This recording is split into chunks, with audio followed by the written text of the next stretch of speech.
She's created dozens of sidewalk masterpieces. Not only is it a way for her to pass by time, but it's also a way for her to help brighten other people's day. We're pulling out the archives and taking a look at what the world was like the last time the Bengals made it to the Super Bowl. Just to put it in perspective on just how long it's been.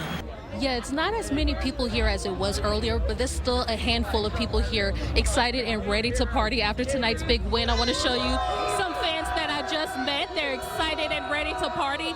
And I want to pan and show you on the big screen, it shows Super Bowl bound, just showing how excited and proud the city is of the team. He's created a little scavenger hunt for the public, placing bobbleheads of the Beat King himself and hiding them throughout different businesses in the city. He says it's a way to not only have some fun during carnival season, but also help local businesses. Throughout history, we've seen illustrations of black holes. We've never seen an actual one until now. Scientists used a global network of telescopes to capture this image, the first ever picture of a black hole. But the parents who I spoke to today say they rather stick to the tradition. While the artwork is bringing new life to the area, the artist behind it is hoping that the younger generation sees this and gets inspired. We're pulling out the archives and taking a look at what the world was like the last time the Bengals made it to the Super Bowl. Just to put it in perspective on just how long it's been. Yankee Shuffle. Come on now. Come on. 1989, a year etched into the memories of these two men. I had hair back then. Except we got Joe Montana's famous 23-second drive. That lost it for him.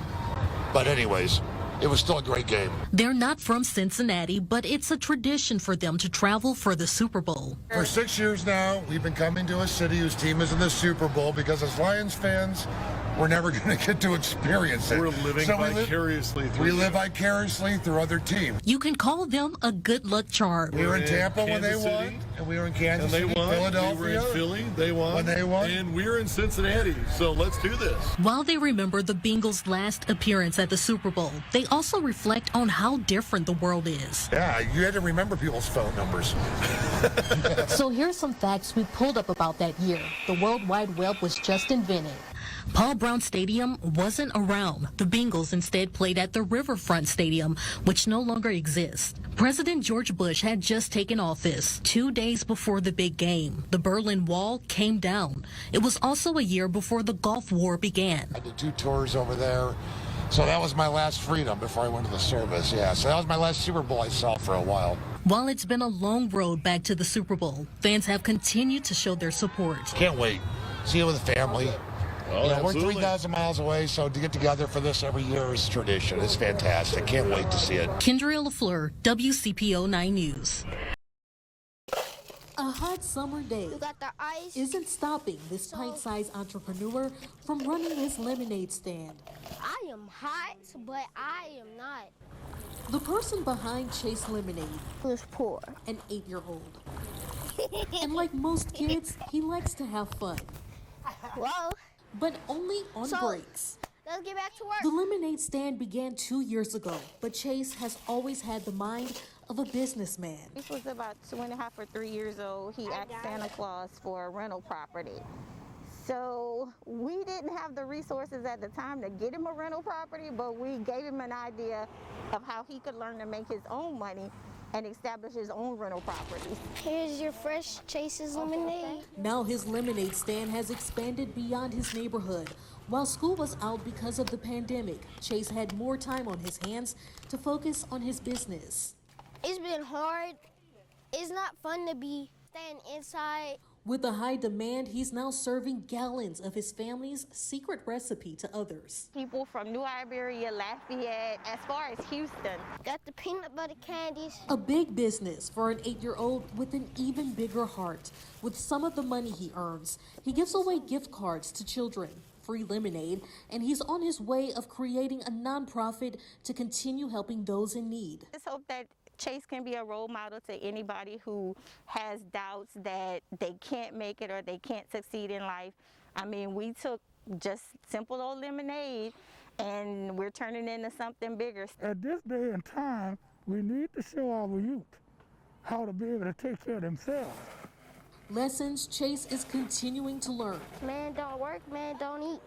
And he has some advice for others during this pandemic. Stay safe, wash your hands, and then you good. You be Gucci Mane. In Franklin, Thank you. Come again. Kendria LaFleur, KATC TV3. Here I am reporting and working from home. Now this is common to see these days, but a year ago, we would have never imagined it would become our new normal. Exactly a year ago from today, Governor John Bel Edwards announced the first coronavirus case in Louisiana. That day marked the beginning of a new lifestyle for many of us.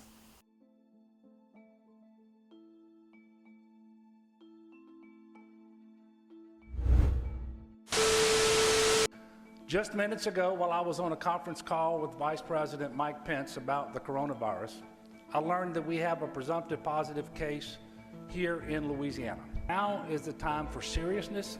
There is no place for panic or hysteria. When COVID came to Louisiana, uncertainty set in. Stores wiped out of essential supplies, people unsure how long this will last. While many questions lingered about the pandemic and virus, we also saw it bring out the best in humanity. But we just want to make as many as we can, as efficiently as we can, and get them out to as many people as we can. Homemade face masks created to help fill a need for both the medical community and the public when masks were running low. Homemade hand sanitizer. Some businesses using their inventory to make hand sanitizer. And in moments where we were physically apart, No, you miss me, I miss you. we found ways to stay connected. So today I surprised our window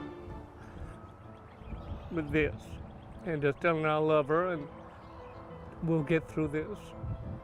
A photographer giving families a snapshot of their lives during the pandemic. This is a trying time for everyone, and if you can use your talent and you can use your whatever you do, cooking, whatever it is, you can use that to spread some joy and make people happy. And A UL graphic design student using her skills to spread some Disney magic in her neighborhood.